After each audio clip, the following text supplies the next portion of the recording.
تم توبہ کرنے والے بنو، میں تمہارے سارے معاف کروں گا۔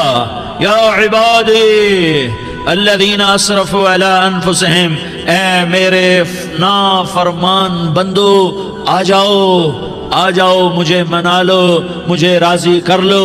من تقرب الی تلقیتہ من بعید، تم مجھے راضی کرنے آؤ، میں آگے بڑھ کے تمہارا استقبال کروں گا۔ کوئی ناراض، میں کسی سے ناراض ہو جاؤں، وہ مجھے منانے آئے تو میں اس کا استقبال کروں گا یا منہ موڑ کے بیٹھوں گا اور اسے سلواتیں سناؤں گا، جلی کٹی سناؤں گا؟ میرا رب کہتا ہے لیاری کا جو مجھے راضی کرنے آتا ہے میں آگے بڑھ کے اس کا استقبال کرتا ہوں۔ میں کہتا ہوں آجا میرا بندہ، میں تو کب سے تیرے انتظار میں تھا کہ کب توبہ کرے گا اور میں معاف کروں گا، کب توبہ کرے گا اور میں معاف کروں گا۔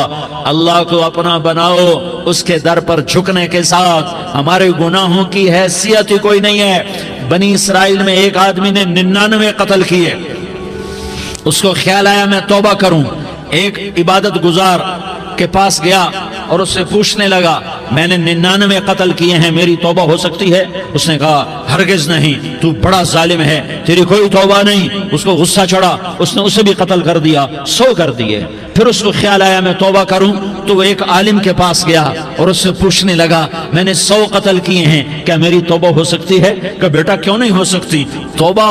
ہائے ہائے ہائے ہائے ہائے۔ میرا رب ایک مثال دیتا ہے، کہتا میرا بندہ تو اتنے گناہ کر کہ زمین کو بھر دے، اس خلا کو بھر دے، چاند تاروں ستاروں کو بھر دے، اتنے گناہ کر کہ آسمان کی چھت کو لگا دے، زمین سے اٹھا اور آسمان کی چھت کو لگا دے۔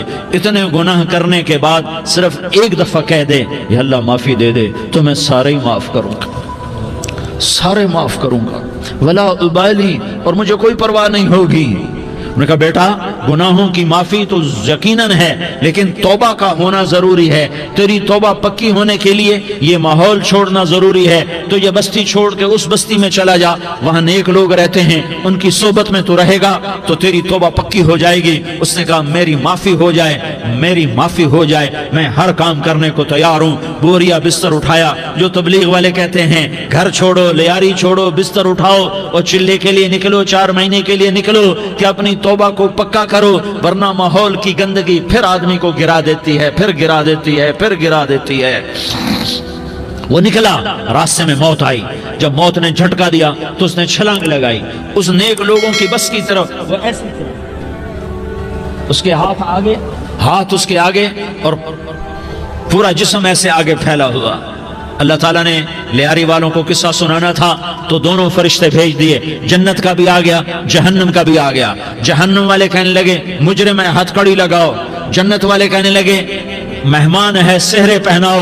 جہنم والے کہنے لگے توبہ ادھوری ہے، ابھی توبہ پکی نہیں۔